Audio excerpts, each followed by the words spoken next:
જય હિન્દ મિત્રો, હું પંકજ જોશી કરિયર ઇન્સ્ટિટ્યૂટ ભાવનગર. મિત્રો, પંકજ જોશી કરિયર ઇન્સ્ટિટ્યૂટમાં આપ સૌનું હાર્દિક સ્વાગત છે. મિત્રો, આજે આપણે મળ્યા છીએ તારીખ 8 જૂન 2025 ને રવિવારના રોજ લેવાયેલ સીસી ગ્રુપ બીની પરીક્ષામાં પૂછાયેલા ભારતીય સંવિધાનના પ્રશ્નોનું સોલ્યુશન લઈને પોલિટીના પ્રશ્નો લઈને મળ્યા છીએ મિત્રો. અને આજે આ વિડીયોમાં હું પૂરતી કોશિશ કરીશ કે આજે પૂછાયેલા બંધારણના પ્રશ્નોનું હું તમને સોલ્યુશન કરાવી શકું. તો શરૂ કરીએ મિત્રો. તો મિત્રો, સવાલ છે કે હાલ ભારતની રાજ્યસભાના અધ્યક્ષ કોણ છે? ઓપ્શન એ છે ઓમ બિરલા, ઓપ્શન બી છે મલ્લિકાર્જુન ખડગે, ઓપ્શન સી છે જગદીપ ધનખડ અને ઓપ્શન ડી છે સુમિત્રા મહાજન. તો મિત્રો, આ સવાલનો જવાબ છે ઓપ્શન સી જગદીપ ધનખડ. મિત્રો, જગદીપ ધનખડ એ હાલ ભારતના ઉપરાષ્ટ્રપતિ છે અને ભારતીય સંવિધાનના આર્ટિકલ નંબર 64 મુજબ જે વ્યક્તિ ભારતના ઉપરાષ્ટ્રપતિ બને છે એ વ્યક્તિ હોદ્દાની રૂએ રાજ્યસભાના સભાપતિ બને છે. અને તેથી મિત્રો, અહીંયા આપણો જવાબ છે ઓપ્શન સી જગદીપ ધનખડ. ત્યારબાદ મિત્રો, હવે સવાલ એવો છે કે ગર્ભપાત એટલે કે એબોર્શનને બંધારણીય અધિકાર આપનાર વિશ્વનો પ્રથમ દેશ કયો છે? ફરી વખત મિત્રો જોઈ લો, ગર્ભપાત એટલે કે એબોર્શનને બંધારણીય અધિકાર આપનાર વિશ્વનો પ્રથમ દેશ કયો છે? ઓપ્શન એ છે ફ્રાન્સ, ઓપ્શન બી છે જર્મની, ઓપ્શન સી છે અમેરિકા, ઓપ્શન ડી છે આયર્લેન્ડ. તો અહીંયા મિત્રો 4 ઓપ્શન પૈકી આપણો જવાબ છે ઓપ્શન એ ફ્રાન્સ. તાજેતરમાં ગર્ભપાત એટલે કે એબોર્શનને બંધારણીય અધિકાર આપનારો વિશ્વનો પ્રથમ દેશ બને છે ફ્રાન્સ. ત્યારબાદ મિત્રો, આપણો સવાલ છે કે ગુજરાતના ભૂતપૂર્વ રાજ્યપાલ સ્વ કમલા બેનિવાલ ખાલી જગ્યાના પ્રથમ મહિલા હતા.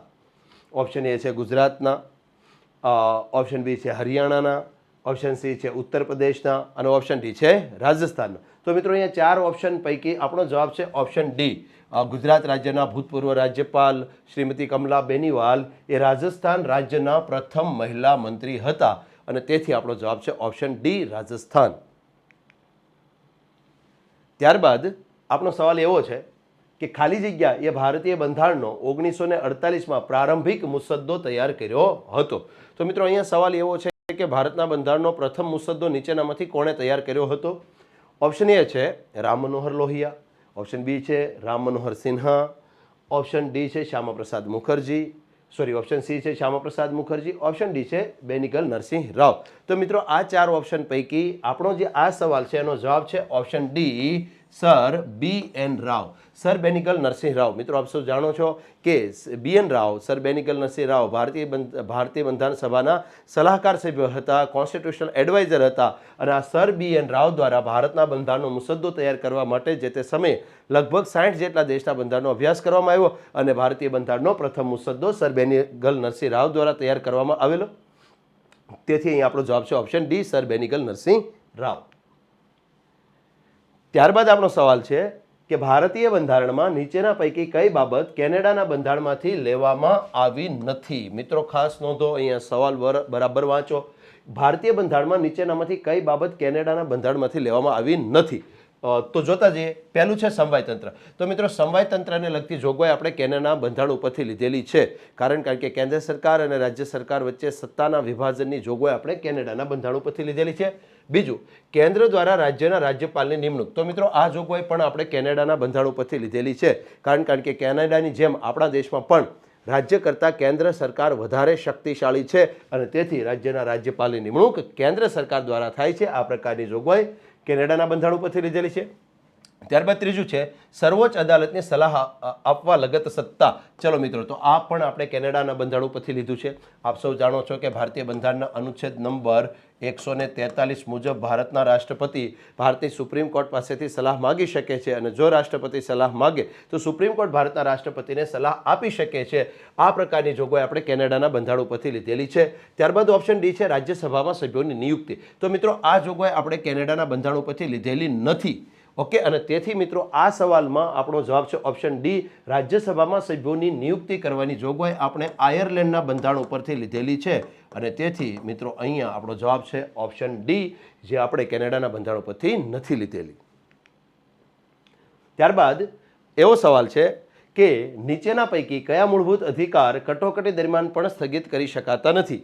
ઓપ્શન એ છે સમાનતાનો અધિકાર, ઓપ્શન બી છે વાણી અને અભિવ્યક્તિની સ્વાતંત્ર્યનો અધિકાર, ઓપ્શન સી છે જીવન અને વ્યક્તિગત સ્વાતંત્ર્યનો અધિકાર, ઓપ્શન ડી છે શાંતિપૂર્વક અને હથિયારો વગર એકઠા થવાનો અધિકાર. તો મિત્રો આપ સૌ જાણો છો કે જ્યારે દેશમાં રાષ્ટ્રીય કટોકટી લાગુ થાય ત્યારે નાગરિકોના મૂળભૂત અધિકારોને મોકૂફ રાખી શકાય છે.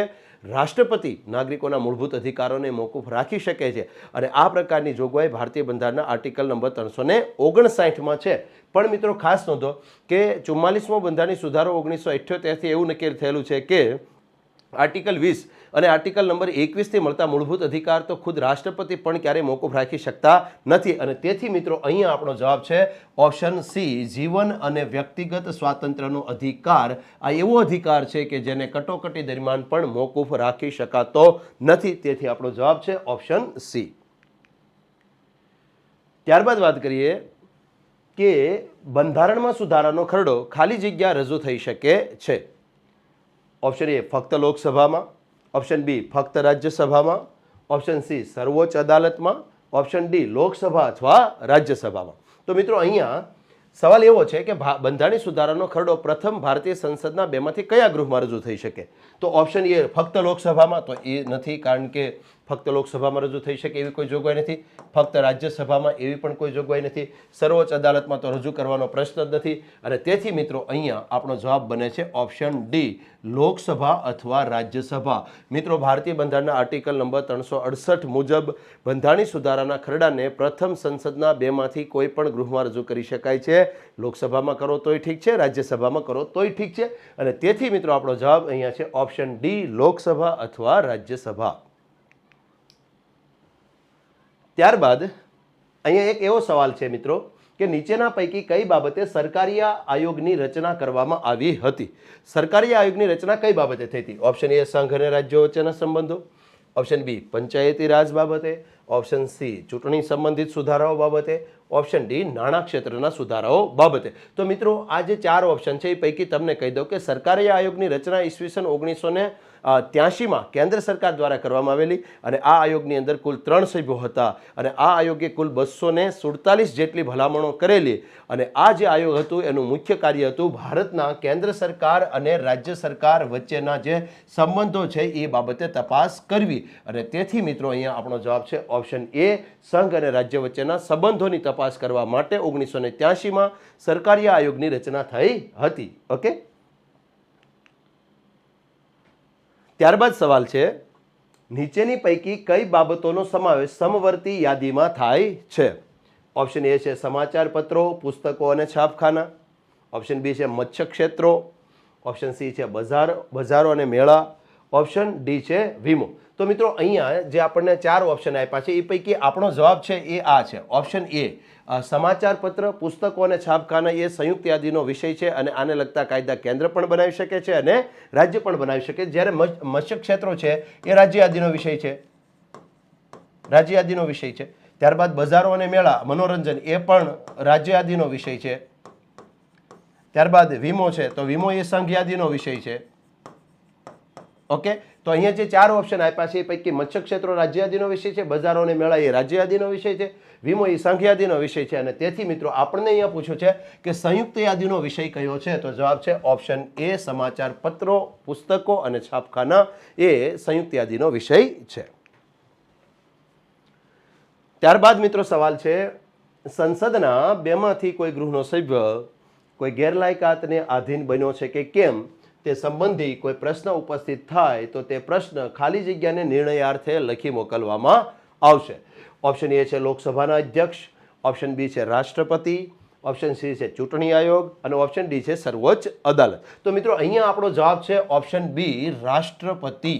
શું કામ આ જવાબ છે રાષ્ટ્રપતિ? તો એનું કારણ છે કારણ કે ભારતીય બંધારણના અનુચ્છેદ નંબર 102માં સંસદ સભ્યોની ગેરલાયકાત આપેલી છે અને અનુચ્છેદ નંબર 103માં સંસદ સભ્યોની ગેરલાયકાતનો નિર્ણય આપેલો છે અને ત્યાં એવું કીધેલું છે કે જ્યારે સંસદ સભ્ય મતલબ સંસદના બેમાંથી કોઈ પણ ગૃહનો કોઈ સભ્ય કોઈ ગેરલાયક બને છે તો આ બાબતનો નિર્ણય ભારતના રાષ્ટ્રપતિ લેશે. રેડી? પણ હા, જો પક્ષપલટાના કારણે કોઈ વ્યક્તિ ગેરલાયક ઠરતો હશે તો આ બાબતનો નિર્ણય જે તે ગૃહના અધ્યક્ષ અથવા તો સભાપતિ લેશે. પણ અહીંયા આપણે સ્પષ્ટ લખ્યું છે કે નિર્ણયાર્થે મોકલવામાં આવે આવે છે તો એ સ્પષ્ટતા 103માં કરેલી છે કે જ્યારે સંસદના બેમાંથી કોઈ પણ ગૃહનો સભ્ય ગેરલાયક ઠરે છે ત્યારે આ બાબતે નિર્ણય લેવા માટે રાષ્ટ્રપતિને લખીને મોકલી દેવામાં આવે છે અને એનો નિર્ણય લે છે ભારતના રાષ્ટ્રપતિ. અને તેથી અહીં આપણો જવાબ છે ઓપ્શન બી, રાષ્ટ્રપતિ.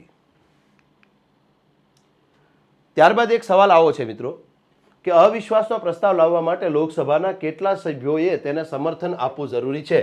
ઓપ્શન એ છે 25, ઓપ્શન બી છે 35, ઓપ્શન સી છે 40, ઓપ્શન ડી છે 50. તો મિત્રો અહીંયા આપણો જવાબ છે ઓપ્શન ડી 50. મિત્રો અવિશ્વાસનો પ્રસ્તાવ માત્ર લોકસભામાં જ લાવી શકાય અને અવિશ્વાસનો પ્રસ્તાવ ક્યારે રાજ્યસભામાં ન લાવી શકાય. બીજું કે અવિશ્વાસનો પ્રસ્તાવ સમગ્ર મંત્રી પરિષદ વિરુદ્ધ જ લાવી શકાય, ક્યારેય કોઈ એક મંત્રી વિરુદ્ધ ન લાવી શકાય. પણ શરત એ છે કે જો તમારે લોકસભામાં અવિશ્વાસનો પ્રસ્તાવ રજૂ કરવો હોય તો લોકસભાના કમસે કમ 50 સભ્યોનું સમર્થન આ પ્રસ્તાવને હોવું જરૂરી છે, તો જ તમે આવો પ્રસ્તાવ ભારતની લોકસભામાં રજૂ કરી શકો છો. અને તેથી મિત્રો અહીંયા આપણો જવાબ છે ઓપ્શન ડી, 50 સભ્યોનું સમર્થન હોવું જરૂરી છે. ત્યારબાદ હવે એવો સવાલ છે કે બે અથવા વધારે રાજ્યો વચ્ચેની તકરારમાં નીચેની પૈકી કઈ અદાલતને હકુમત રહેશે? ઓપ્શન એ, જે રાજ્યોની તકરાર હોય તે રાજ્યો સિવાયના અન્ય રાજ્યોની તટસ્થ વડી અદાલત. ઓપ્શન બી, જે રાજ્યોની તકરાર હોય તે રાજ્યો પૈકીની કોઈ પણ વડી અદાલત. ઓપ્શન સી, સર્વોચ્ચ અદાલત. ઓપ્શન ડી, ખાસ નિયુક્ત કરવામાં આવેલી સંસદીય સમિતિ. તો અહીંયા મિત્રો આ જે આપણા 4 વિકલ્પ પૈકી આપણો જવાબ છે ઓપ્શન સી, સર્વોચ્ચ અદાલત. કારણ કે ભારતીય બંધારણના આર્ટિકલ નંબર 131માં સુપ્રીમ કોર્ટની સત્તાનો ઉલ્લેખ છે. રેડી? અને આ સુપ્રીમ કોર્ટની જે સત્તા છે અથવા એની સુપ્રીમ કોર્ટનું મૂળ અધિકાર ક્ષેત્ર જે છે આમાં એ બાબતનો સમાવેશ થાય કે જ્યારે કેન્દ્ર સરકાર અને રાજ્ય સરકાર વચ્ચે અથવા ભારતના 2 કે 2 કરતાં વધારે રાજ્યો વચ્ચેનો કોઈ પણ વિવાદ હોય તો એનો ઉકેલ માત્ર ને માત્ર સુપ્રીમ કોર્ટ જ લાવી શકે છે. આ પ્રકારનો ઉલ્લેખ ભારતીય બંધારણના અનુચ્છેદ નંબર 131માં છે, જેને સુપ્રીમ કોર્ટનું મૂળ અધિકાર ક્ષેત્ર અથવા સુપ્રીમ કોર્ટનું પ્રારંભિક અધિકાર ક્ષેત્ર અથવા ઇંગ્લિશમાં એને ઓરિજિનલ જ્યુરિસ્ડિક્શન તરીકે ઓળખવામાં આવે છે. અને તેથી મિત્રો અહીંયા આપણા 4 ઓપ્શન પૈકી આપણો ઓપ્શન છે ઓપ્શન સી, સર્વોચ્ચ અદાલત, કે જે 2 અથવા વધારે રાજ્યો વચ્ચેના વિવાદનો ઉકેલ લાવવાનો અધિકાર બંધારણથી સુપ્રીમ કોર્ટને જ મળેલો છે. ત્યારબાદ એવો સવાલ છે કે વડી અદાલત અને સર્વોચ્ચ અદાલતના ન્યાયાધીશ અનુક્રમે ખાલી જગ્યા અને ખાલી જગ્યા વર્ષની વયે નિવૃત્ત થાય છે. તો મિત્રો અહીંયા ખાસ નોંધો, પહેલા આપણને આપ્યું છે વડી અદાલત એટલે કે હાઈકોર્ટ, પછી આપ્યું આપણને સર્વોચ્ચ અદાલત એટલે કે સુપ્રીમ કોર્ટ, અને ત્યારબાદ આપણે એવું કીધું છે કે અનુક્રમે ખાલી જગ્યા અને ખાલી જગ્યા વર્ષની વયે નિવૃત્ત થાય છે. તો વડી અદાલતના જે ન્યાયાધીશ છે બરાબર છે એ 62 વર્ષની વયે નિવૃત્ત થાય છે અને સર્વોચ્ચ અદાલતના જે ન્યાયાધીશો છે એ 65 વર્ષની વયે નિવૃત્ત થાય છે. અને તેથી આપણો જવાબ એવો આવશે જ્યાં 62 અને 65 હોય. ઓકે, તો અહીંયા પહેલો ઓપ્શન છે 62 અને 62, બીજો ઓપ્શન છે 65 અને 65, ત્રીજો ઓપ્શન છે 62 અને 65. તો મિત્રો અહીં આપણો જવાબ છે ઓપ્શન સી, હાઈકોર્ટના જે ન્યાયાધીશો છે એ 62 વર્ષની વયે નિવૃત્ત થાય છે, સુપ્રીમ કોર્ટના ન્યાયાધીશો 65 વર્ષની વયે નિવૃત્ત થાય છે. અને તેથી આ પ્રશ્નમાં 4 વિકલ્પ પૈકી આપણો જવાબ છે ઓપ્શન સી, 62 અને 65. ત્યારબાદ હવે એવો સવાલ છે કે ભારતમાં જાહેર હિતની અરજી ખાલી જગ્યા સાથે સંકળાયેલી છે. તો મિત્રો આ સવાલ બેઠે બેઠો ભૂતકાળમાં પણ પૂછાઈ ગયેલો છે, બિન સચિવાલયની પરીક્ષામાં અગાઉ પણ આ પ્રશ્ન બેઠો પૂછાયેલો છે અને આ પ્રશ્નમાં 4 ઓપ્શન આપ્યા છે. એ કે ભારતમાં જાહેર હિતની અરજી ન્યાયિક સક્રિયતા સાથે સંકળાયેલી છે, બીજું ન્યાયિક સમીક્ષા સાથે સંકળાયેલી છે, ત્રીજું ન્યાયિક સ્વતંત્રતા સાથે સંકળાયેલી છે, ચોથું પ્રતિબદ્ધ ન્યાયતંત્ર સાથે સંકળાયેલી છે. રેડી? તો 4 ઓપ્શન પૈકી ભારતમાં જાહેર હિતની અરજી ન્યાયિક સક્રિયતા સાથે સંકળાયેલી છે. મિત્રો ખાસ નોંધો, ઇંગ્લિશમાં કહો તો આ જાહેર હિતની અરજી એટલે કે PIL એટલે કે પબ્લિક ઇન્ટરેસ્ટ લિટિગેશન એ એક પ્રકારનું જ્યુડિશિયલ એક્ટિવિઝમ છે, એક પ્રકારની ન્યાયિક સક્રિયતા છે. અને તેથી મિત્રો અહીંયા આપણો જવાબ છે ઓપ્શન એ, ન્યાયિક સક્રિયતા, જ્યુડિશિયલ એક્ટિવિઝમ. ત્યારબાદ હવે એવો સવાલ છે કે નીચેના પૈકી કઈ બંધારણીય રીત હેઠળ સર્વોચ્ચ અદાલત અથવા વડી અદાલતને જો લાગે કે કોઈ વ્યક્તિ હોદ્દો ધરાવે છે પરંતુ તે હોદ્દો રાખવા માટે હકદાર નથી તો કાર્યવાહી હાથ ધરી શકે છે? ઓપ્શન એ છે ઉત્પ્રેષણ, એટલે કે સરસીવરરી રીટ, ઓપ્શન બી છે અધિકાર પૃચ્છા એટલે કે કો વોરંટો પ્રકારની રીટ, ઓપ્શન સી છે પ્રતિષેધ એટલે કે પ્રોહિબિશન પ્રકારની રીટ, ઓપ્શન ડી છે બંદી પ્રત્યક્ષીકરણ એટલે કે હેબિયસ કોર્પસ પ્રકારની રીટ. તો મિત્રો અહીંયા આપણને 4 પ્રકારની રીટ આપી છે અને અહીંયા સવાલ એવો પૂછ્યો છે કે કોઈ વ્યક્તિ હોદ્દો ધરાવે છે પરંતુ હોદ્દો ધરાવવા માટે હકદાર નથી તો કઈ રીટ દ્વારા કાર્યવાહી કરી શકાય? તો અહીંયા આપણો જવાબ છે મિત્રો ઓપ્શન બી અધિકાર પૃચ્છા એટલે કે કો વોરંટો પ્રકારની રીટ જાહેર કરીને. મિત્રો ખાસ નોંધો, ભારતીય બંધારણના આર્ટિકલ નંબર 32 મુજબ સુપ્રીમ કોર્ટ 5 પ્રકારની રીટ જાહેર કરી શકે છે અને આર્ટિકલ નંબર 226 મુજબ હાઈકોર્ટ 5 પ્રકારની રીટ જાહેર કરી શકે છે. એમાં એક રીટ કો વોરંટો પ્રકારની રીટ છે. જ્યારે કોઈ વ્યક્તિ ગેરકાયદેસર રીતે સરકારી પદ ધારણ કરતો હોય તો ગેરકાયદેસર રીતે સરકારી પદ ધારણ કરતા કોઈ વ્યક્તિને અટકાવવા માટે સુપ્રીમ કોર્ટ અથવા હાઈકોર્ટ દ્વારા અધિકાર પૃચ્છા એટલે કે કો વોરંટો પ્રકારની રીટ જાહેર કરવામાં આવે છે અને તેથી અહીંયા 4 ઓપ્શન પૈકી આપણો જવાબ છે ઓપ્શન બી અધિકાર પૃચ્છા એટલે કે કો વોરંટો. ત્યારબાદ એવો સવાલ છે કે ભારતના નિયંત્રક અને મહાલેખા પરીક્ષક એટલે કે કંટ્રોલર એન્ડ ઓડિટર જનરલ બાબતે નીચેના પૈકી કયું વિકલ્પ સાચું છે? ચલો મિત્રો, પહેલા તો આપણને ખ્યાલ આવી ગયો કે આપણને જે 4 વિકલ્પ આપ્યા છે એ પૈકી આપણે ખરો વિકલ્પ પસંદ કરવાનો છે કે કયો વિકલ્પ સાચો છે. ઓકે, ચલો જોતા જઈએ. પહેલું ઓપ્શન એ, તેઓ પોતાનો હોદ્દો ધરાવતા બંધ થયા હોય તે પછી ભારત સરકાર હેઠળના અથવા તો કોઈ રાજ્ય સરકાર હેઠળના કોઈ બીજા હોદ્દા માટે પાત્ર ગણાશે નહીં. તો મિત્રો આ વિધાન ખરું છે, આ વિકલ્પ ખરો છે. કારણ કે ભારતીય બંધારણની અંદર અનુચ્છેદ નંબર 148 અને 148ની અંદર વાત કરું તો પેટા આર્ટિકલ 148(4) એ સ્પષ્ટતા કરેલી છે કે કેગ છે એ હોદ્દો ધરાવતા બંધ થાય પછી ભારત સરકાર કે રાજ્ય સરકાર હેઠળ કોઈ પણ પ્રકારનું પદ ધરાવી શકે નહીં. બીજું છે, રાષ્ટ્રપતિ જ્યારે ઈચ્છે ત્યારે તેમને હોદ્દા પરથી દૂર કરી શકે છે. મિત્રો આ વિધાન ખોટું છે. આ વિધાન એટલા માટે ખોટું છે કારણ કે રાષ્ટ્રપતિ ઈચ્છે ત્યારે એને પદ ઉપરથી ન હટાવી શકે. રાષ્ટ્રપતિ કેગને માત્ર સંસદની ભલામણથી જ હટાવી શકે છે. ત્યારબાદ તેઓ હોદ્દા ઉપર વધુમાં વધુ 5 વર્ષ અથવા 62 વર્ષની વય જે વહેલું હોય તેટલા સમય સુધી રહી શકે છે. તો મિત્રો આ પણ ખોટું છે કારણ કે કેગનો કાર્યકાળ છે 6 વર્ષ અથવા 65 વર્ષ. બેમાંથી જે પહેલું હોય તે. 5 વર્ષ અથવા 62 વર્ષ એ ખોટું છે. 6 વર્ષ અથવા 65 વર્ષ બેમાંથી જે પહેલું હોય તે. અને છેલ્લે કીધું છે ઉપરોક્ત તમામ ખરા છે. તો એવું પણ નથી. તો મિત્રો અહીંયા 4 વિકલ્પ આપ્યા છે. 4 પૈકી પહેલો વિકલ્પ ખરો છે કેગની બાબતમાં અને તેથી અહીંયા આપણો જવાબ છે ઓપ્શન એ વિકલ્પ એ. ત્યારબાદ એક એવો સવાલ પૂછાયો છે કે ભારતના ચૂંટણી આયોગમાં મુખ્ય ચૂંટણી કમિશનર ઉપરાંત ખાલી જગ્યા ચૂંટણી કમિશનર હોય છે. ઓકે, ઓપ્શન એ છે 2, ઓપ્શન બી છે 3, ઓપ્શન સી છે 4 અને ઓપ્શન ડી છે 5. ચલો, તો મિત્રો અહીંયા સવાલ એવો પૂછ્યો છે કે આપણા દેશનું જે મુખ્ય ભારત સરકારનું ચૂંટણી આયોગ છે જે ઇલેક્શન કમિશન ઓફ ઇન્ડિયા છે એમાં મુખ્ય ચૂંટણી કમિશનર ઉપરાંત કેટલા ચૂંટણી કમિશનર હોય? તો મિત્રો આ જે સવાલ છે એનો જવાબ આપણને ભારતીય બંધારણના અનુચ્છેદ નંબર 324(2) માંથી મળે છે.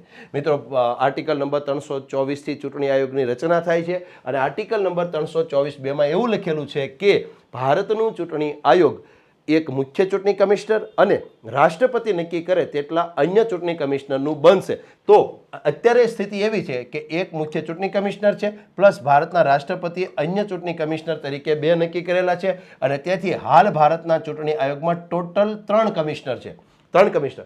પણ આપણને અહીંયા સ્પષ્ટ પૂછ્યું છે કે ભારતના ચૂંટણી આયોગમાં મુખ્ય ચૂંટણી કમિશનર ઉપરાંત એટલે મુખ્ય ચૂંટણી કમિશનર ઉપરાંત કેટલા ચૂંટણી કમિશનર હોય છે? તો 2. અને તેથી મિત્રો અહીંયા આપણો જવાબ છે ઓપ્શન એ. કેટલા હોય છે? તો કે 2. તો એક મુખ્ય ઉપરાંત 2 અન્ય ટોટલ 3 ચૂંટણી કમિશનરનું ચૂંટણી આયોગ બનેલું હોય છે અને તેથી આપણો જવાબ છે ઓપ્શન એ 2. ત્યારબાદ એવો સવાલ છે કે રાજ્યના એડવોકેટ જનરલની નિમણૂક કોણ કરે છે? ઓપ્શન એ છે રાષ્ટ્રપતિ, ઓપ્શન બી છે રાજ્યના રાજ્યપાલ, ઓપ્શન સી છે સર્વોચ્ચ અદાલત અને ઓપ્શન ડી છે રાજ્યની વડી અદાલત. તો મિત્રો અહીંયા આ જે સવાલ છે એનો જવાબ આપણને સીધો જ મળી જાય છે. એ જવાબ આપણને મળે છે ઓપ્શન બીમાં રાજ્યના રાજ્યપાલ. મિત્રો જેવી રીતે કેન્દ્રમાં એટર્ની જનરલનું પદ છે અને એટર્ની જનરલની નિમણૂક ભારતના રાષ્ટ્રપતિ કરે છે એવી જ રીતે રાજ્યમાં રાજ્યના એડવોકેટ જનરલ એટલે કે રાજ્યના મહાન્યાયવાદીની જોગવાઈ છે રાજ્યના મહાધિવક્તાની જોગવાઈ છે અને આ રાજ્યના મહાવક્તાની નિમણૂક રાજ્યના રાજ્યપાલ કરે છે અને બંધારણના અનુચ્છેદ નંબર 165 કરે છે અને તેથી અહીંયા આપણો જવાબ છે ઓપ્શન બી, રાજ્યના રાજ્યપાલ રાજ્યના એડવોકેટ જનરલની નિમણૂક કરે છે. ત્યારબાદ સંઘ લોક સેવા આયોગના સભ્ય પોતાનો હોદ્દો સંભાળે તે તારીખથી ખાલી જગ્યા વર્ષની મુદત સુધી અથવા ખાલી જગ્યા વર્ષની ઉંમરના થાય એ બેમાંથી જે પહેલું બને ત્યાં સુધી હોદ્દા ઉપર રહી શકે છે. મિત્રો અહીંયા વાત છે યુનિયન પબ્લિક સર્વિસ કમિશન એટલે કે યુપીએસસીના ચેરમેનની કે અને એના સભ્યોની કે આ લોકો જે તારીખે પદ સંભાળે એ તારીખથી કેટલો સમય સુધી પદ ઉપર રહે છે અને ઓપ્શન એવા છે 6 વર્ષ અથવા 65 વર્ષ, બીમાં એવું છે 6 વર્ષ અથવા 62 વર્ષ, સીમાં એવું છે 5 વર્ષ અથવા 65 વર્ષ, ડીમાં એવું છે 5 વર્ષ અથવા 62 વર્ષ. તો મિત્રો આ સવાલનો જવાબ આપણને મળશે ભારતીય બંધારણના અનુચ્છેદ નંબર 316 2માંથી. ભારતીય બંધારણનો આર્ટિકલ નંબર 316 2 જેમાં યુપીએસસીના અધ્યક્ષ તથા સભ્યોનો કાર્યકાળનો ઉલ્લેખ છે અને ત્યાં એવું કીધું છે કે સંઘ લોક સેવા આયોગના સભ્યો પોતાનો હોદ્દો સંભાળે તે તારીખથી 6 વર્ષ અથવા એની ઉંમર 65 વર્ષની થાય ત્યાં સુધી આ બેમાંથી જે પહેલું હશે ત્યાં સુધી હોદ્દા પર રહી શકે છે. તેથી આપણા ઓપ્શન જોવાનો છે 6 અને 65 ક્યાં આવે છે તો એ છે આપણે ઓપ્શન એમાં અને તેથી મિત્રો અહીંયા આપણો જવાબ છે ઓપ્શન એ, 6 વર્ષ અથવા 65 વર્ષ બેમાંથી જે પહેલું હોય તે. ત્યારબાદ હવે એવો સવાલ પૂછાયો છે કે નીચેના પૈકી કઈ નિયમનકારી સંસ્થા છે, રેગ્યુલેટરી ઓથોરિટી અથવા રેગ્યુલેટરી બોડી કઈ છે નીચેનામાંથી? ઓપ્શન એ છે securities and exchange board of India, option B છે insurance regulatory and development authority of India, option C છે ભારતીય રિઝર્વ બેંક અને ઓપ્શન ડી છે ઉપરોક્ત તમામ. તો ચલો જોતા જઈએ. પહેલું છે સેબી. તો મિત્રો સેબી છે એ એક પ્રકારની રેગ્યુલેટરી ઓથોરિટી છે અથવા રેગ્યુલેટરી બોડી છે. ત્યારબાદ બીજો ઓપ્શન છે insurance regulatory and development authority of India, તો એ પણ એક પ્રકારની નિયમનકારી સંસ્થા છે. ત્યારબાદ ત્રીજો ઓપ્શન છે ભારતીય રિઝર્વ બેંક એટલે કે આરબીઆઈ, તો એ પણ એક પ્રકારની નિયમનકારી સંસ્થા છે અને તેથી મિત્રો અહીંયા આપણો જવાબ છે ઓપ્શન ડી, ઉપરોક્ત તમામ. એ, બી અને સી ઉપર આપેલી ત્રણ સંસ્થા નિયમનકારી સંસ્થા છે, તેથી જવાબ બને છે ઓપ્શન ડી, ઉપરોક્ત તમામ. ત્યારબાદ એક આવો સવાલ પૂછાયેલો છે કે ભારતીય વિધિ આયોગ નીચેના પૈકી કઈ સંસ્થા છે? મિત્રો વિધિ આયોગ એટલે કે ભારતનું કાયદા પંચ, ઇંગ્લિશમાં કહો તો ભારતનું લો કમિશન. લો કમિશન કયા પ્રકારની સંસ્થા છે? ઓપ્શન એ અર્ધન્યાયિક, ઓપ્શન બી વૈધાનિક, ઓપ્શન સી કારોબારી, ઓપ્શન ડી નિયમનકારી. ઓકે, ચલો તો જોતા જઈએ. પહેલું છે અર્ધન્યાયિક. તો મિત્રો જો જે કાયદા પંચ છે એ કોઈ અર્ધન્યાયિક સંસ્થા નથી. બીજું, કાયદા પંચ છે એ બિન બંધારણીય અને એક બિન વૈધાનિક સંસ્થા છે. મિત્રો ખાસ નોંધો, ભારતનું કાયદા પંચ એક બિન બંધારણીય અને બિન વૈધાનિક સંસ્થા છે, તેથી બી ઓપ્શન પણ નહીં આવે. કારોબારી અને નિયમનકારી. તો મિત્રો કાયદા પંચ એ કોઈ નિયમનકારી સંસ્થા પણ નથી અને તેથી અહીંયા આપણો જવાબ છે ઓપ્શન સી, કાયદા પંચ એક પ્રકારની કારોબારી સંસ્થા છે. કારણ કે કાયદા પંચની સ્થાપના કોઈ કાયદાથી નથી થયેલી, પણ કાયદા પંચની સ્થાપના કારોબારીના એક કેબિનેટના એક ઠરાવથી થયેલી છે. તેથી કાયદા પંચ અથવા વિધિ આયોગ એક પ્રકારની કારોબારી સંસ્થા છે અને તેથી મિત્રો આ સવાલમાં આપણો જવાબ છે ઓપ્શન સી, કારોબારી. ત્યારબાદ સવાલ આવો છે કે રાષ્ટ્રીય ગ્રીન ટ્રિબ્યુનલ પાસે ખાલી જગ્યા હેઠળ અધિકાર ક્ષેત્ર નથી. મિત્રો ખાસ નોંધો, રાષ્ટ્રીય ગ્રીન ટ્રિબ્યુનલ મતલબ નેશનલ ગ્રીન ટ્રિબ્યુનલ પાસે કયા ખાલી જગ્યા હેઠળ અધિકાર ક્ષેત્ર નથી? ઓપ્શન એ વન્યજીવ સંરક્ષણ અધિનિયમ 1972, ઓપ્શન બી પાણી પ્રદૂષણ નિવારણ અને નિયંત્રણ અધિનિયમ 1974, ઓપ્શન સી હવા પ્રદૂષણ નિવારણ અને નિયંત્રણ અધિનિયમ 1981, ઓપ્શન ડી છે જૈવિક વિવિધતા અધિનિયમ 2002. તો અહીંયા મિત્રો આપણો જવાબ છે ઓપ્શન એ, વન્યજીવ સંરક્ષણ અધિનિયમ 1972 હેઠળ નેશનલ ગ્રીન ટ્રિબ્યુનલ પાસે એવી કોઈ સત્તા હોતી નથી, કોઈ અધિકાર ક્ષેત્ર એનું હોતું નથી. બાકી જે બી, સી અને ડી છે આ બાબતમાં નેશનલ ગ્રીન ટ્રિબ્યુનલ છે એને સત્તા રહેલી છે. બાકી વન્યજીવ સંરક્ષણ અધિનિયમ બાબતે એમની પાસે કોઈ અધિકાર ક્ષેત્ર નથી અને તેથી અહીંયા આપણો જવાબ બને છે ઓપ્શન એ, વન્યજીવ સંરક્ષણ અધિનિયમ 1972. ત્યારબાદ એક આવો સવાલ પૂછાયેલો છે કે પંચાયતી રાજ બાબતે નીચેના પૈકી કઈ સમિતિઓનું ગઠન કરવામાં આવ્યું હતું? મિત્રો અહીંયા આપણને ઓપ્શનમાં 3 પ્રકારની સમિતિ આપી છે અને ત્યારબાદ ચોથા ઓપ્શનમાં ઉપરોક્ત તમામ કીધું છે અને સવાલમાં એવું કીધું છે કે પંચાયતી રાજ બાબતે નીચેનામાંથી કયા પ્રકારની સમિતિની રચના કરવામાં આવી હતી? તો જોતા જઈએ. LM સિંઘવી સમિતિ. તો મિત્રો આ પંચાયતી રાજને લગતી સમિતિ છે જેની રચના વર્ષ 1986માં કેન્દ્ર સરકાર દ્વારા કરવામાં આવેલ. ત્યારબાદ બીજું છે GVK રાવ સમિતિ. તો મિત્રો એ પણ પંચાયતી રાજને લગતી સમિતિ છે. ઓકે, અને એની રચના ઈસવીસન 1985માં કેન્દ્ર સરકાર દ્વારા કરવામાં આવેલી. ત્યારબાદ ત્રીજું છે બળવંતરાય મહેતા સમિતિ. તો મિત્રો આ સમિતિની રચના પણ પંચાયતી રાજને લગતી જ છે અને એની રચના ઈસવીસન 1957માં કેન્દ્ર સરકાર દ્વારા કરવામાં આવેલી. ઓકે, તો અહીંયા આપણે 3 ઓપ્શન જોઈ લીધા અને 3 પ્રકારની સંસ્થા જે છે સમિતિઓ છે એ પંચાયતી રાજ સાથે સંકળાયેલી સમિતિઓ છે અને તેથી અહીંયા આપણો જવાબ છે ઓપ્શન ડી, ઉપરોક્ત તમામ સંસ્થાઓ પંચાયતી રાજ સાથે સંકળાયેલી છે. ત્યારબાદ એક સવાલ પંચાયતી રાજમાંથી બીજો એવો પૂછાયેલો છે કે નીચેના પૈકી કયા રાજ્યમાં પંચાયતી રાજ વ્યવસ્થા જોવા મળતી નથી? ઓકે, તો અહીંયા ઓપ્શન એ છે મિઝોરમ, ઓપ્શન બી છે નાગાલેન્ડ, ઓપ્શન સી છે અરુણાચલ પ્રદેશ અને ઓપ્શન ડી છે ઉપરોક્ત તમામ. તો મિત્રો અહીંયા આપણને 4 ઓપ્શન આપ્યા છે, એમાંથી 3માં રાજ્યના નામ આપ્યા છે અને ચોથા ઓપ્શનમાં એમ કીધું છે ઉપરોક્ત તમામ. તો મિત્રો આ સવાલનો જવાબ જો આપણે મેળવવો હોય તો એના માટે આપણે ભારતીય બંધારણના આર્ટિકલ નંબર 243M નો સ્ટડી કરવો પડે અને આ 243M એ અપવાદ છે અથવા બીજું એમ કહી શકાય કે એમાં એવા રાજ્યોનો ઉલ્લેખ છે કે જેમાં 73મો બંધારણીય સુધારો લાગુ થતો નથી, એટલે કે ત્યાં પંચાયતી રાજ લાગુ થતું નથી. તો અનુચ્છેદ નંબર 243M મુજબ મિઝોરમ જેમાં પંચાયતી રાજ લાગુ થતું નથી, બીજું નાગાલેન્ડ તો એમાં પણ પંચાયતી રાજ લાગુ થતું નથી, અરુણાચલ પ્રદેશ તો એમાં પણ પંચાયતી રાજ લાગુ થતું નથી અને તેથી મિત્રો અહીંયા આપણો જવાબ છે ઓપ્શન ડી, ઉપરોક્ત તમામ. અહીંયા જે તમને ઉપર જે 3 રાજ્યો આપ્યા છે એ 3માંથી એકેય રાજ્યમાં પંચાયતી રાજ લાગુ થતું નથી અને તેથી આપણો જવાબ છે ઉપરોક્ત તમામ. ત્યારબાદ એવો સવાલ પૂછવામાં આવ્યો છે કે સ્થાનિક સરકારમાં મહિલાઓ માટે કેટલી બેઠકો આરક્ષિત રાખવામાં આવે છે? તો અહીંયા મિત્રો ખરેખર આ સવાલમાં એક પ્રકારનું કન્ફ્યુઝન થઈ શકે એવો સવાલ છે. ખરેખર તો અહીંયા સ્પષ્ટતા કરવી જોઈએ કે 73મા બંધારણીય સુધારા પ્રમાણે પૂછવા માંગો છો કે ગુજરાત પંચાયત અધિનિયમ 1993 પ્રમાણે પૂછવા માંગો છો? તો જો તમે 73મા બંધારણીય સુધારા 1992 પ્રમાણે પૂછવા માંગતા હો તો 73મા બંધારણીય સુધારા પ્રમાણે જો તો સ્થાનિક સ્વરાજની સંસ્થાઓમાં મહિલાઓ માટે 33% અનામત રાખવામાં આવે છે, તો જવાબ બને છે ઓપ્શન બી. પણ જો ગુજરાત પંચાયત અધિનિયમ પ્રમાણે અથવા ગુજરાત સ્ટેટ ગવર્મેન્ટ પૂરતા તમે આ સવાલ પૂછવા માંગતા હો તો અહીંયા આ સવાલનો જવાબ બને છે ઓપ્શન ડી, 50%. મિત્રો ખાસ નોંધો, કન્ફ્યુઝ નહીં થતા, અહીંયા જવાબ બી પણ આવી શકે છે, જવાબ ડી પણ આવી શકે છે. કઈ રીતે? તો કે જો ભારતના બંધારણ પ્રમાણે જો આ સવાલની અપેક્ષા રાખવા માંગતા હોય જવાબની તો 33%, એટલે કે 1/3.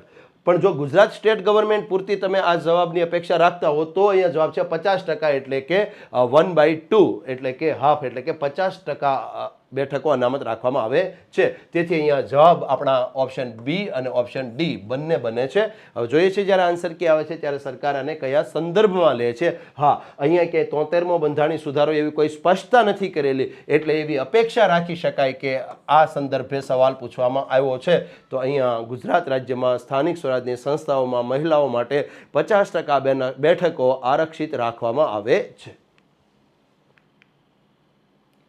ત્યારબાદ અહીંયા આપણને એવો સવાલ પૂછ્યો છે કે જ્યારે કોઈ શહેર કે વિસ્તારની જનસંખ્યા એટલે કે વસ્તી ખાલી જગ્યાથી વધારે થઈ જાય ત્યારે સરકાર જાહેરનામું બહાર પાડી તે શહેર કે વિસ્તારને મહાનગરપાલિકા જાહેર કરી શકે છે. ખાસ નોંધો, અહીંયા એવો સવાલ છે કે કોઈ પણ શહેરને મહાનગરપાલિકાનો દરજ્જો ક્યારે મળે, મતલબ કેટલી વસ્તી થયા પછી સરકાર એને મહાનગરપાલિકાનો દરજ્જો આપી શકે છે? Option A 3 lakh, option B 5 lakh, option C 6 lakh, option D 10 lakh. તો મિત્રો અહીંયા ઓપ્શન જોતા ખરેખર તો કોઈ શહેરની વસ્તી 1 લાખ કરતાં વધારે થઈ જાય તો રાજ્ય સરકાર એને મહાનગરપાલિકાનો દરજ્જો આપી શકે છે. મિત્રો ખાસ નોંધો, 500થી લઈ અને 25,000ની વસ્તી હોય તો ત્યાં સુધી ગ્રામ પંચાયત બને છે, 25,000થી વધારે હોય તો નગરપાલિકા બને છે, અને 1,00,000થી વસ્તી વધારે હોય તો મહાનગરપાલિકા બને છે. રેડી. પણ અહીંયા આપેલા ઓપ્શન પ્રમાણે જોવો તો સ્વાભાવિકપણે કે અહીંયા આપણો જવાબ બને છે ઓપ્શન એ, કે કોઈ શહેરની વસ્તી 3 લાખ કે 3 લાખ કરતાં વધારે થઈ જાય તો રાજ્ય સરકાર દ્વારા એને મહાનગરપાલિકાનો દરજ્જો આપવામાં આવે છે. ઓકે મિત્રો, તાજેતરમાં ગુજરાત સરકાર દ્વારા નવી મહાનગરપાલિકાઓની જાહેરાત કરવામાં આવી છે. આપ જાણો છો મિત્રો, 8 મહાનગરપાલિકા ઓલરેડી અગાઉ હતી. તાજેતરમાં નવી 9 મહાનગરપાલિકા જાહેર થઈ છે, અને આમ હાલ ગુજરાતમાં ટોટલ 17 મહાનગરપાલિકા આવેલી છે. ત્યારબાદ એક સવાલ આવો છે બંધારણનો, જાહેર વહીવટનો કહો તોય ઠીક છે, અને સવાલ એવો છે, જાહેર માહિતી અધિકાર અધિનિયમ હેઠળ નીચેના પૈકી કોણ માહિતી મેળવી શકે છે? ઓપ્શન એ માત્ર નાગરિક, option B company, option C corporation, કે ઓપ્શન ડી ઉપરોક્ત તમામ. મિત્રો ખાસ નોંધો, અહીંયા સવાલ એવો છે કે રાઇટ ટુ ઇન્ફોર્મેશન એક્ટ 2005 અંતર્ગત માહિતી મેળવવાનો અધિકાર નીચેનામાંથી કોને છે? મતલબ નાગરિકને છે, કંપનીને છે, કોર્પોરેશનને છે, કે બધાયને છે? તો આ સવાલનો જવાબ એ છે મિત્રો કે રાઇટ ટુ ઇન્ફોર્મેશન એક્ટ 2005 અંતર્ગત માહિતી મેળવવાનો અધિકાર નાગરિકને છે. અને એના એ સવાલનો જવાબ તમને ક્યાંથી મળશે? તો કે રાઇટ ટુ ઇન્ફોર્મેશન એક્ટ જે છે એનું પ્રકરણ નંબર 2 છે, પ્રકરણ 2 છે, અને પ્રકરણ 2ની અંદર તમે વાત કરો તો કલમ નંબર 3 છે. કલમ નંબર 3, આ કલમ નંબર 3માં એવું લખ્યું છે કે રાઇટ ટુ ઇન્ફોર્મેશન એક્ટ અંતર્ગત માહિતી મેળવવાનો અધિકાર દરેક નાગરિકને રહેશે મિત્રો. તેથી આપણો જવાબ છે ઓપ્શન એ, નાગરિક. ત્યારબાદ હવે આપણો સવાલ આવો છે કે જાહેર માહિતી અધિકાર અધિનિયમ 2005ની જોગવાઈઓ હેઠળ રાજ્યના મુખ્ય માહિતી કમિશનરની નિમણૂક કોણ કરે છે? ઓપ્શન એ છે રાજ્યના મુખ્યમંત્રી, ઓપ્શન બી છે રાજ્યના માહિતી અને પ્રસારણ વિભાગના સચિવ, ઓપ્શન સી છે રાષ્ટ્રપતિ, અને ઓપ્શન ડી છે રાજ્યના રાજ્યપાલ. તો મિત્રો અહીંયા આપણા આ સવાલનો જવાબ છે રાજ્યના રાજ્યપાલ. માહિતી કમિશનરની નિમણૂક રાજ્યના, હા, જો કેન્દ્રીય માહિતી આયોગના મુખ્ય માહિતી કમિશનર હોય તો એની નિમણૂક ભારતના રાષ્ટ્રપતિ દ્વારા થાય છે, પણ રાજ્યના જે માહિતી આયોગ છે એના માહિતી કમિશનરની નિમણૂક રાજ્યના રાજ્યપાલ દ્વારા કરવામાં આવે છે. અને તેથી આપણો જવાબ છે અહીંયા ઓપ્શન ડી, રાજ્યના રાજ્યપાલ. કારણ કે અહીંયા સ્પષ્ટ લખ્યું છે રાજ્યના મુખ્ય માહિતી કમિશનર. કેન્દ્રના મુખ્ય માહિતી કમિશનર પૂછવું હોત તો જવાબ અહીંયા આવે તો રાષ્ટ્રપતિ. રાજ્યના મુખ્ય માહિતી કમિશનરનો સવાલ પૂછાયો, તેથી જવાબ છે ઓપ્શન ડી, રાજ્યના રાજ્યપાલ. ઓકે, ચલો તો મિત્રો આજે આપણે આજના આ વિડીયો લેક્ચરમાં આજરોજ એટલે કે તારીખ 8 જૂન 2025ને રવિવારના રોજ લેવાયેલ ભારતનું બંધારણ અને જાહેર વહીવટને લગતા જે પ્રશ્નો સીસીઈની ગ્રુપ બીની પરીક્ષામાં પૂછાયા છે એનું તમને અહીંયા સચોટ સોલ્યુશન આપવાની કોશિશ કરી છે. આર્ટિકલ સહિત સમજાવવાની કોશિશ કરી છે. કોઈ જવાબ આવે છે તો શું કામ આવે છે, કોઈ જવાબ નથી આવતો તો શું કામ નથી આવતો, આ બાબતે સંપૂર્ણ અહીંયા વાત કરવામાં આવેલી છે મિત્રો. તો જો આ વિડીયો તમને ઉપયોગી બન્યો હોય તો મારી વિનંતી છે મિત્રો કે આ વિડીયોને તમે એવા દરેક વિદ્યાર્થી સુધી શેર કરો કે જેમણે આજે સીસીઈ ગ્રુપ બીની પરીક્ષા આપી છે અને બંધારણ અને જાહેર વહીવટના પ્રશ્નોના જવાબમાં જે લોકો મુશ્કેલી અનુભવે છે એ લોકોને ઉપયોગી થઈ શકે એવા હેતુથી તમે આ વિડીયોને વધારે શેર કરો, આ વિડીયોની લિંકને વધારે શેર કરો. અને મિત્રો જો તમે આ ચેનલમાં નવા છો તો વિનંતી છે કે આ ચેનલને તમે સબસ્ક્રાઇબ કરી લો, કારણ કે સમયાંતરે ગુજરાત સરકાર દ્વારા લેવાતી જે કાંઈ પરીક્ષાઓ છે એના પેપર સોલ્યુશનથી માંડી અને અગત્યના મુદ્દાઓને લઈ અને અમે તમારી સમક્ષ યુટ્યુબના માધ્યમથી આવતા હોઈએ છીએ, અને તેથી તમને આ ચેનલનો સારામાં સારો લાભ મળે એવા હેતુથી તમે આ ચેનલને સબસ્ક્રાઇબ કરી લો, વિડીયોને લાઇક કરો, વિડીયો શેર કરો, અને વિડીયોની લિંકને તમે વધારે મિત્રો સુધી શેર કરો. અને છતાં કોઈ પણ આજનું જે પેપર સોલ્યુશન કરાયું છે એમાં બંધારણ કે જાહેર વહીવટના પ્રશ્નોને લગતું કોઈ પણ પ્રકારનું કન્ફ્યુઝન હોય તો તમે કોમેન્ટ બોક્સમાં એ બાબતે મારી સાથે ચર્ચા કરી શકો છો અથવા લખી શકો છો. હું તમને એનો જવાબ આપવાનો પૂરતો પ્રયાસ કરીશ, પૂરતી કોશિશ કરીશ. અને જે કાંઈ તમને સોલ્યુશન કરવામાં આવ્યું છે પૂરા નિષ્ઠાપૂર્વક અને બને ત્યાં સુધી સચોટ કરવામાં આવ્યું છે. છતાં મિત્રો જ્યારે આની આન્સર કી જાહેર થશે ત્યારે વધારે વિગતે આના વિશે ખ્યાલ આવશે, પણ એટલું કન્ફર્મ છે કે અહીંયા જે સોલ્યુશન કરવામાં આવ્યું છે એ સંપૂર્ણપણે સચોટ છે મિત્રો. છતાં મેં તમને પંચાયતી રાજનો જે પ્રશ્ન કીધો 50% મહિલા અનામતવાળો અથવા 33% મહિલા અનામતવાળો, તો એમાં સરકાર એનો સંદર્ભ શું લે છે એના ઉપર પ્રશ્નનો જવાબનો આધાર રાખી શકે છે. બાકી બધા પ્રશ્નો તમને અહીંયા સચોટ કરવામાં આવેલા છે મિત્રો. તો આજના વિડીયોમાં આટલું રાખશું. નેક્સ્ટ મળીએ છીએ કોઈ નવી પરીક્ષા સાથે. ત્યાં સુધી જય હિન્દ.